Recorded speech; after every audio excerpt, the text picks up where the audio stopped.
大家好，我是丁彦军分析师。有一档代号9906的营建股星88，7月的股价从88.3元涨到194.5元，涨幅高达120%，居所有营建股之冠。为什么一档股本不到10亿元的中小型建商，股价的涨幅会如此惊人呢？由于星88是南部的建商，要了解原因，必须要了解高雄和台南的房地产现况。凹子底位于高雄市鼓山区农16特区，拥有凹子底森林公园，原先为4.8公顷的公22公园用地，另5.2公顷为商业用地，后经高雄市政府规划合并为森林公园。附近学区包含荣华国小、明华国中，周边有高雄市联合医院，位于西侧有高雄美术馆，北边则有汉神巨蛋，东边有好事多，10分钟以内的车程就可以到达。附近轻轨则有爱河之星站、荣华国小站、联合医院站，捷运则有凹子底站，交通十分便利。在凹子底森林公园旁边，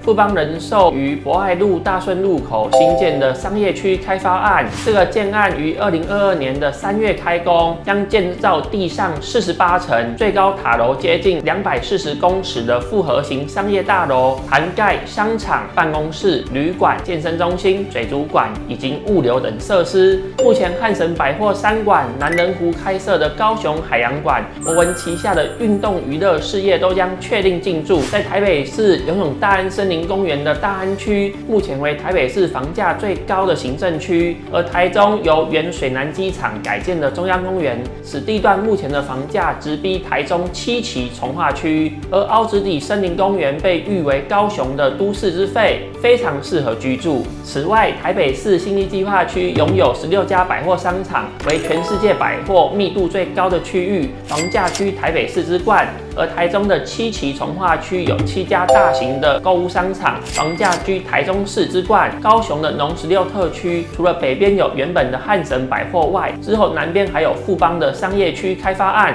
同时拥有森林公园和大型商场，环境舒适，加上生活便利，周边的房子不用担心卖不出去。星88高雄龙中段67地号，位于凹子底森林公园第1排，周边公园第1排的建案屋龄都在10年以上，近期没有新建案。由于龙中段67地号具有永久动距，从屋内眺望出去的视野不会被挡住，使建案具有稀少性和独特性。高楼层每坪的房价将超过70万元。只要凹子底地区的房价持续上升，整个建案的售价呢就会持续的提高。那除此之外呢，星88在高雄的鼓山区还有另外一个荣华段的合建案，楼地板面积14000多坪。目前旁边的旧公寓的地主有兴趣整合，因此建案的量体有可能增加。最后，台积电选择向群创购买厂房，代表台积电的新厂将落脚在台南，工作机会会带动买房需求。星88位于台南的建案一样不需要担心说卖不出去。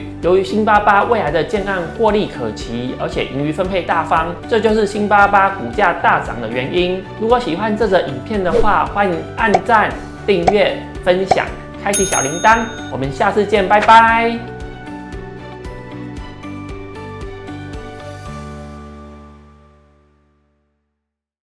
本公司与所推荐分析之个别有价证券无不当之财务利益关系。本节目资料仅供参考，投资人应独立判断、审慎评估并自负投资风险。